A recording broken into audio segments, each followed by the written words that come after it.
नमस्कार, बहुत स्वागत है आप सभी का। आप देख रहे हैं बीएस टीवी और मैं हूं आपके साथ विवेक पांडे। आज हम एक बार फिर से बात करने जा रहे हैं साल 2020 में गिरी कमलनाथ सरकार की सियासी पटकथा की वजह क्या थी। इसे बहुत बार अलग अलग मंचों पर बताया, दिखाया, दर्शाया गया है। मीडिया ने भी अलग अलग तरीके से अलग अलग बयानों के जरिए दर्शकों को इस बात की जानकारी पहुंचाई। इसके बाद 2023 का चुनाव भी हुआ। कमलनाथ बार बार दावा यही करते रहे कि 2023 में हमारी सरकार आएगी। ऐसा नहीं हुआ। 2020 में 100 से ज्यादा सीट लाने वाली कांग्रेस 2023 में धराशायी हो जाती है। लेकिन बीते दिनों जिस प्रकार से कमलनाथ के एक ट्वीट ने सियासी घमासान मचा दिया है और उस वजह को कमलनाथ ने स्वीकार कर लिया है जिस वजह से सरकार गिरी थी। एक खास पैनल के साथ खास चर्चा करेंगे। उससे पहले देखिए हमारी खास पेशकश। कमलनाथ की पोस्ट ने बढ़ाई सियासी सरगर्मी। दिग्गी और सिंधिया की दुश्मनी ने गिराई थी सरकार। नाथ ने पहली बार स्वीकारी कलह कथा। युवाओं की एंट्री से क्या दिग्गी हुए असहज।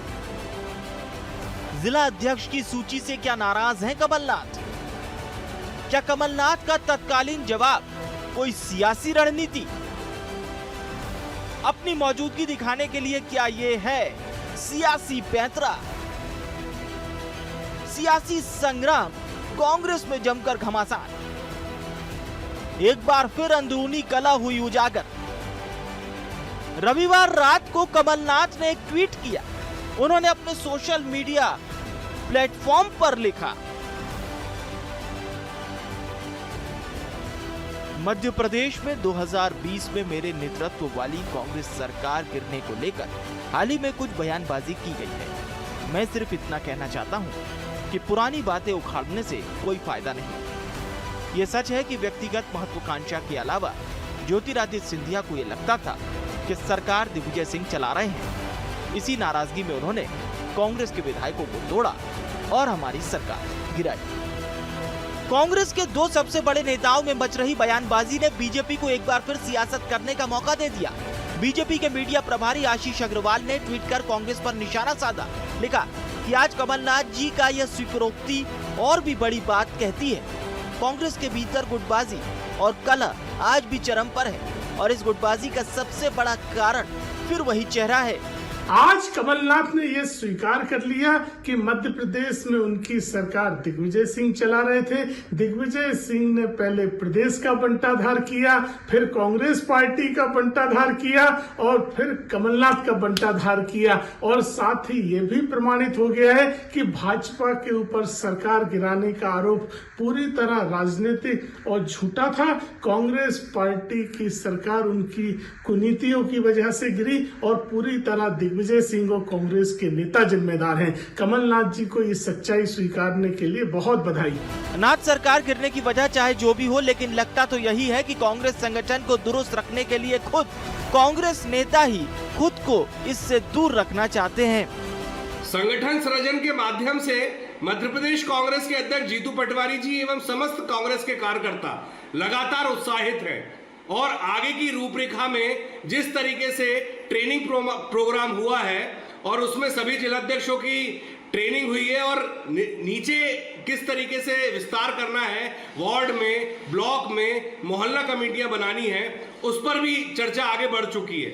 और रही बात हमारे वरिष्ठ नेताओं के संबंध में जो भी बातें सामने आ रही हैं, ट्वीट सामने आ रहा है, ये बात जो है ये वरिष्ठ नेता ही बहुत अच्छे से और विस्तार से बता पाएंगे। मध्य प्रदेश में साल 2018 के विधानसभा चुनाव में कांग्रेस को 114 सीटें मिली थी, जबकि भाजपा को 109, बसपा ने 2, सपा ने 1 और 4 सीट पर निर्दलियों ने जीत दर्ज की थी। कांग्रेस ने बसपा, सपा और निर्दलियों के समर्थन से कमलनाथ के नेतृत्व में सरकार बनाई, लेकिन 1.5 साल बाद ही ज्योतिरादित्य सिंधिया ने भाजपा का दामन थाम लिया। उनके समर्थक 22 विधायकों ने इस्तीफा दे दिया, जिसके बाद कमलनाथ सरकार अल्पमत में आ गई और 20 मार्च 2020 को सरकार गिर गई। वहीं कमलनाथ के इस ट्वीट ने सरकार गिरने के 5 साल बाद भी अंतरकलह की सियासी कथा को एक बार फिर से उजागर कर दिया है, तो बीजेपी को भी बैठे बिठाए तंज कसने का मौका दे दिया है। वहीं ये वार पलटवार कब तक जारी रहता है, ये देखने वाली बात होगी। Bureau report, BSTV।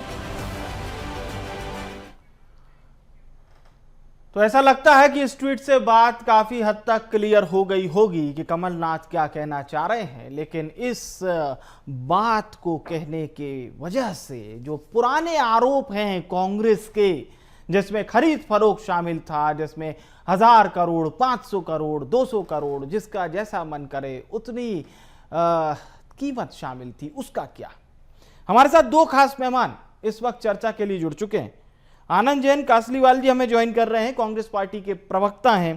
Priyanka Dubey ji हमारे साथ जुड़ रही हैं, भारतीय जनता पार्टी की प्रवक्ता हैं। आप दोनों मेहमानों का बहुत स्वागत है। शुरुआत करते हैं आनंद जी आपसे कि कमलनाथ जी का ये ट्वीट कितना अब आप लोगों के लिए डिफेंडिंग करना, आप लोगों के लिए एक चैलेंज साबित होगा, क्योंकि आप लोग तो कहते थे कि खरीद फरोख्त हुआ, पैसे से सरकार गिरा दी गई, पर यहां तो पैसे का जिक्र नहीं किया गया है, यहां तो दो नेताओं का ही जिक्र किया गया है। और कमोबेश चर्चा पहले भी वही थी कि दिग्विजय सिंह और ज्योतिरादित्य सिंधिया की आपसी मेल नहीं खाया। ज्योतिरादित्य सिंधिया ने अल्टीमेटम दिया, लेकिन उस पर आप लोगों ने अमल नहीं किया और आनन फानन में उन्होंने 22 समर्थकों को वापस लेकर सरकार गिरा दी, बीजेपी की सत्ता बन गई। बहरहाल अब कमलनाथ जी का ये ट्वीट, पहली प्रतिक्रिया आनंद जी। पहले आप कमलनाथ जी का पूरा ट्वीट आपने पढ़ा? पूरा ट्वीट पढ़ा? फिर पढ़ रहे हैं। हाँ, उसमें उन्होंने लिखा है, हाँ। ज्योतिरादित्य सिंधिया की अति महत्वाकांक्षा की वजह से उन्हें ये लग रहा था कि दिग्विजय सिंह की सरकार चला रहे हैं। हाँ। तो उसका मतलब क्या हुआ सर? हाँ। स्पष्ट शब्दों में लिखा है उनने। आप मीडिया कुछ भी परसेप्शन करे, बीजेपी कुछ भी परसेप्शन करे, वो दो लाइन में उन्होंने कहीं भी गुटबाजी की बात नहीं कही। ज्योतिरादित्य सिंधिया की अति महत्वाकांक्षा, और उनको ये लग रहा था सिंधिया जी को कि दिग्विजय सिंह जी सरकार चला रहे हैं। इसमें इन्होंने, आप पूरे ट्वीट के दो लाइन में पूरा स्पष्टीकरण हो जाता है। अब इसमें कहाँ विवाद की स्थिति है? ज्योतिरादित्य सिंधिया की महत्वाकांक्षा थी, उनकी बात अगर नहीं मानी गई तो उन्होंने बीजेपी के साथ सौदा कर लिया। ये सीधा सा ट्वीट का मतलब है। अब आप उसको क्या परसेप्शन ले रहे हैं, बीजेपी क्या सोच रही है, मैं तो नहीं बता सकता। नहीं, बीजेपी क्या सोच रही है ये तो हम बीजेपी से पूछ लेंगे, लेकिन हम सभी मध्य प्रदेश में रहने वाले लोग, हमने हिंदी भाषा पढ़ी है और हिंदी भाषा में हम लोग भावार्थ और सारांश को बहुत अच्छे से जानते हैं। तो सारांश निकाला जाता है, वो सारांश हमने निकाल दिया और आपको बता दिया, अपने दर्शकों को भी बता दिया। ये परसेप्शन नहीं है, वो लाइन है। इस लाइन को समझिए ना, इस लाइन को समझिए ना। वो तो कह रहे हैं ठीक है, पुरानी बातें उखाड़ने से कोई फायदा नहीं। सच यह है कि व्यक्तिगत महत्वाकांक्षा के चलते ज्योतिरादित्य सिंधिया को लगता था कि सरकार श्री दिग्विजय सिंह चला रहे हैं। इस नाराजगी में उन्होंने कांग्रेस के विधायकों को तोड़ दिया और हमारी सरकार को गिरा दिया। सीधा तो लिखा है, इसमें कहाँ बावर चेंज हो गया, इसमें कहाँ भावना गलत हो गई? तो खरीद फरोख्त वाली बात को तो अब पीछे छोड़ दिया जाएगा ना, वो वाला अतीत में जाकर उसको स्किप किया जाएगा कि नहीं? नहीं, क्यों? इससे क्या मतलब है? दो लाइन में तो उन्होंने पूरी बात स्पष्ट कर दी। सर, अब आप कुछ भी भावार्थ लगाएं, उसमें पार्टी और हम लोग कुछ नहीं कर सकते, कमलनाथ जी, दिग्विजय सिंह जी कुछ नहीं कर सकते। आपका भावार्थ है, ये मीडिया का परसेप्शन है। जाके उन्होंने उस वक्त कर दिया था। प्रियंका जी का रुख करते हैं। प्रियंका जी, अब आप लोगों पर जो आरोप लगते थे, बड़े बड़े आरोप, किसी को 500 करोड़ दे दिया, किसी को 40 करोड़ दे दिया, किसी को बक्से में भर के दे दिया, कोई कहता था साहब अटैची भर के पैसा चला गया, तो वो वाले आरोप तो अब गौण हो गए। अब धीरे धीरे सब कुछ चीजें गौण होंगी विवेक जी, देखते जाइए आप। अभी तो इनके लोगों ने कहा है कि बंटा ढार जी से नाराज थे, यहाँ तक स्वीकार किया, और उसके बाद भी हमारे वरिष्ठ भाई जो आनंद जी कह रहे हैं कि गुटबाजी नहीं थी, तो गुटबाजी नहीं थी तो फिर नाराज क्यों थे? सरकार किसी के भी मार्गदर्शन में चल तो कांग्रेस की रही थी, फिर क्यों गिराई गई? और रही बात ये, इसको भी छोड़ दे, ये बयान जो आया इसने कम से कम हमें क्लीन चिट दे दी है, इस बात की खुशी है। पर इसके बाद ये भी है कि अलग अलग कार्यकर्ता सम्मेलन में खुद जीतू पटवारी जी ने ये बात कही कि पार्टी में गुटबाजी का कैंसर है और इस कैंसर को खत्म किया जाए, पार्टी का खत्म किया जाए। कार्यकर्ताओं से उन्होंने खुले मंच से पूछा था आप इस बात को भी अगर हमारे आनंद भाई नकार देते हैं तो मैं इस पर कुछ नहीं कहना चाहूंगी, क्योंकि ये इनका पार्टी का इंटरनल मैटर है। गुटबाजी में हो, चाहे कैंसर हो, चाहे कीमोथेरेपी करें। उसके बाद जब जैसे ही जिलाध्यक्षों की सूची आई और जिस प्रबलता से विरोध सामने आया सड़कों तक, प्रियंका जी अपनी बात रख लें, फिर आनंद जी बोलिएगा।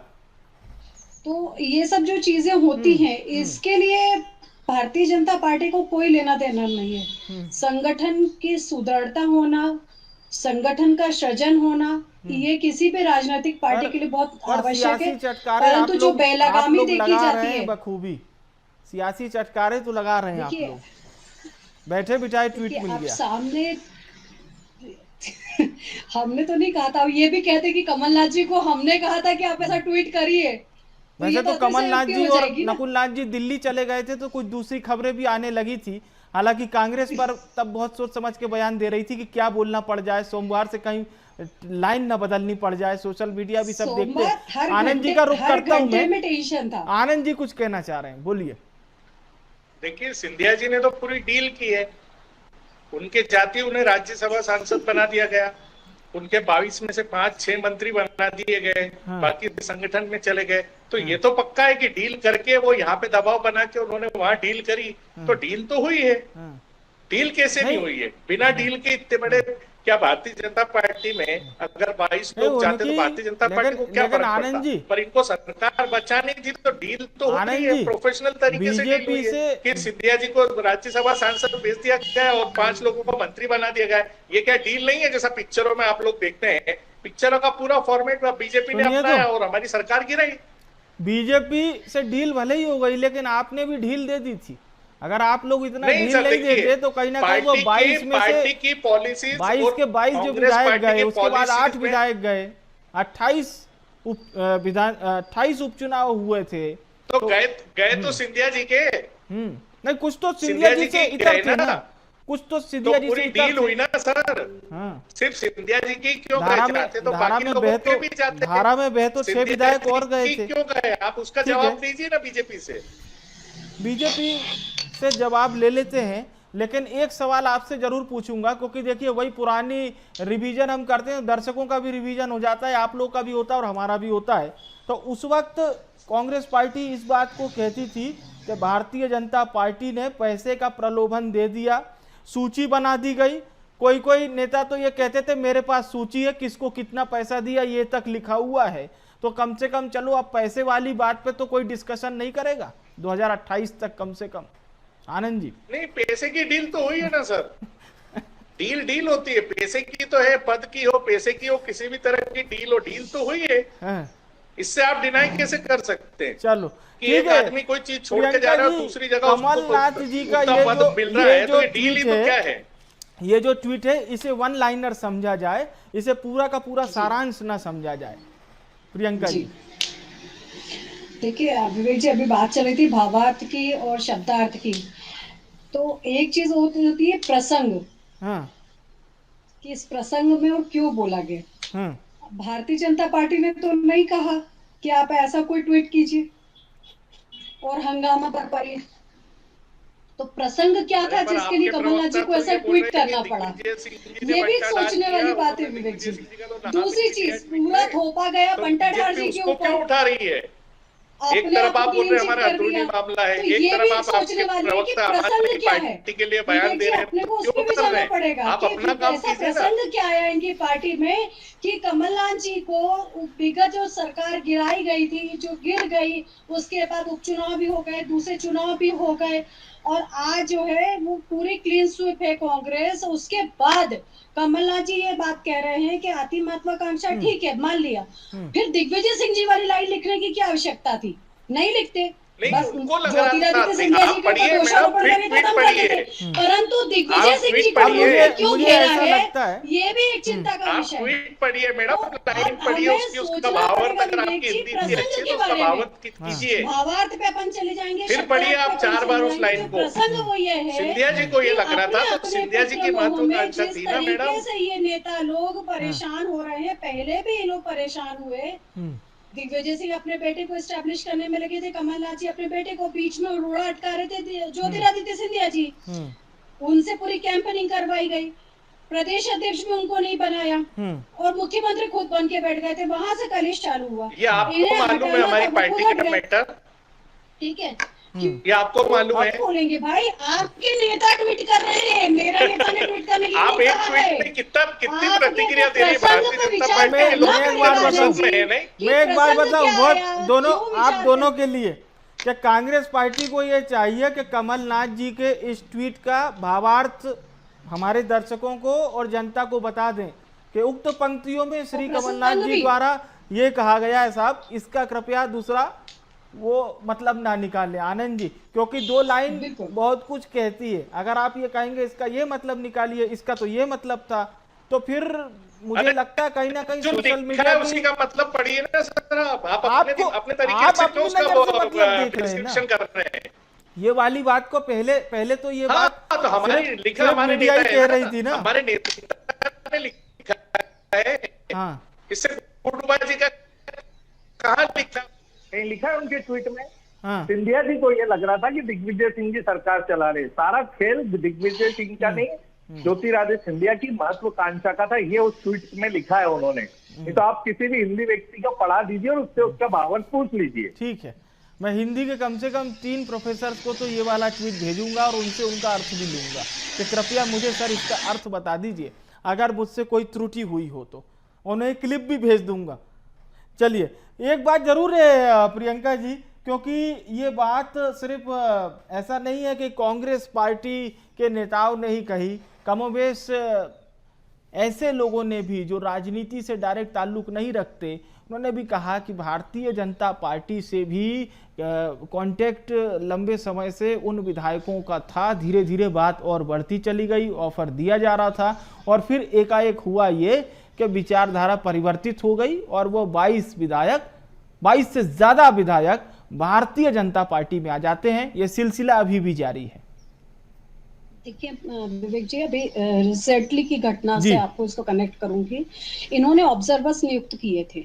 प्रियंका जी का ऑडियो शायद अभी नहीं आ पा रहा है, एक बार फिर से आवाज मेरी हम कोशिश करेंगे। प्रियंका जी का ऑडियो अभी हमारे दर्शकों तक नहीं पहुंच पा रहा है। हेलो, हाँ जी प्रियंका जी बोलिए। आवाज आ रही है? अभी वर्तमान की घटना है, कुछ दिन पहले की विवेक जी, इन्होंने ऑब्जर्वर्स नियुक्त किए थे। तो जो इनका बुरहानपुर के ऑब्जर्वर थे पाटिल जी, उन्होंने भारतीय जनता पार्टी ज्वाइन कर ली।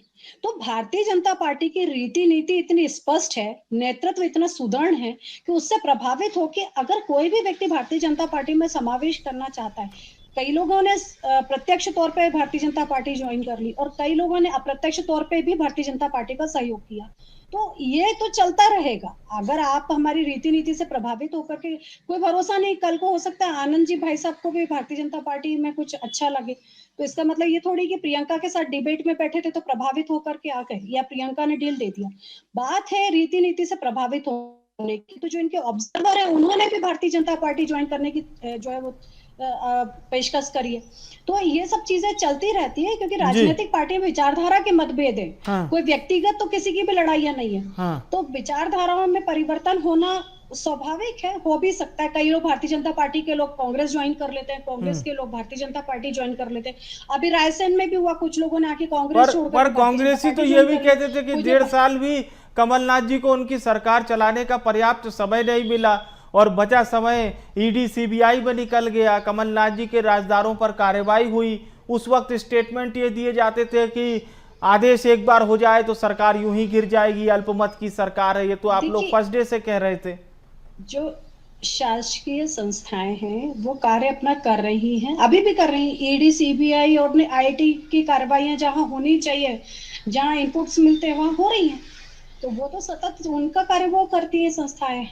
राजनीतिक संगठन अपना कार्य करते हैं, सरकार अपना कार्य कर रही है। तो जो काम चल रहे हैं वो तो चल ही रहे हैं ना, वो थोड़ी रुके हैं और वो आगे भी चलेंगे। एक सवाल मैं पूछ लेता हूं आनंद जी से। वर्तमान समय में जो जिला अध्यक्षों की लिस्ट आई है, इसको लेकर ये आरोप लग रहे हैं कि दिग्विजय सिंह जी और कमलनाथ जी के लोगों की चल नहीं पाई है और यही वजह है कि इस तरह के ट्वीट भी सामने आ रहे हैं। आनंद जी। नहीं, देखिए पूरा जो नव संगठन संगठनात्मक की व्यवस्था थी वो all India Congress committee Rahul Gandhi ji और मल्लिकार्जुन खड़गे के हाथ में थी। तो उसमें न दिग्विजय सिंह जी का कोई रोल था, न कमलनाथ जी का, न जीतू पटवारी जी का। जो ऑब्जर्वर है उन्होंने जो रिपोर्ट दी और राहुल गांधी जी ने उसका पूरा सर्वे किया, और जो नियुक्तियां हुई है उसमें कुछ भी जो भी है वो एक पॉलिसी के तहत हुआ है, इसलिए उसमें किसी तरह का कोई किसी की नहीं चली या किसी की चली, ये गलत बात है। चलिए ठीक है, ये बात तो क्लियर है कि अब आप लोग कह रहे हैं कि नहीं, किसी प्रकार की इसमें कोई भी अंतर विरोध नहीं है, जो लिस्ट आई है वो सबके लिए स्वीकार्य है। अभी हाल ही में छिंदवाड़ा में कांग्रेस पार्टी का एक शक्ति प्रदर्शन देखने को मिला था। हाँ, आप कह सकते हैं कि पार्टी का ये शक्ति प्रदर्शन उसकी एकजुटता को भी बताता है कि कमलनाथ जी के गढ़ में पूरी कांग्रेस एकता के साथ दिखाई देती है। किसानों के मामलों को लेकर आप प्रदर्शन करते हैं, लेकिन फिर हमें कुछ तस्वीरें ऐसी भी दिखाई देती है जिसमें कांग्रेसियों के ही ट्वीट सामने आए। खरीद फरोख्त की बात इस बात को लेकर की गई कि जिला अध्यक्ष की ये जो सूची थी इसमें पैसा दिया गया, इसमें उन लोगों को प्राथमिकता नहीं दी गई जो पार्टी के लिए श्रम से परिश्रम से कार्य करते थे। देखिए, हर कार्यकर्ता, हर पार्टी का व्यक्ति ये सोचता है कि उसको पद मिले, पर ये सारा अधिकार तो एआईसीसी और ऑब्जर्वर के पास था ना। तो अब अगर आदमी को नहीं पद मिला और उसके बाद अगर वो कुछ भी अनर्गल बयान लगाता है तो ये तो उसका जवाब वही दे सकता है। पार्टी ने, जीतू पटवारी जी ने अपनी पॉलिसी के तहत, कांग्रेस पार्टी ने जो पॉलिसी तय की थी उसके तहत ये कार्य किया गया है, और पूरी ईमानदारी के साथ सब लोगों ने इसमें स्वीकारिता दी है। कुछ लोग इतनी बड़ी पार्टी में जिनको नहीं मिलता वो नाराज हो सकते हैं, तो उसका तो पार्टी अपने अपने समय पे संज्ञान लेंगे, उसका अधिकार जीतू पटवारी जी और ऊपर से मल्लिकार्जुन खड़गे जी के पास है। उसमें मैं एक प्रवक्ता की हैसियत से आपको नहीं बता पाऊंगा कि क्या होने वाला है, पर जो कुछ हुआ है वो एक पॉलिसी जो बनी थी उसके तहत किया गया है। तो कुछ लोग नाराज हो सकते हैं, कुछ लोग खुश हो सकते हैं, तो ये तो चलता है राजनीतिक पार्टियों में। ठीक है, चलता रहता है। प्रियंका जी, ये जो चलता रहता वाली बात है, एक मैं ये जरूर आपसे पूछूंगा कि 2028 से पहले इस चलते रहने के चक्कर पे मान लीजिए कुछ और कांग्रेसी विधायकों का मोहभंग हो जाए या उनकी विचारधारा फिर से मेल ना खाए और वो कहें कि अब साहब हमें भारतीय जनता पार्टी का दामन थामना है, तो 160 प्लस की ये पार्टी क्या उन विधायकों को जगह देगी अपनी पनाह में?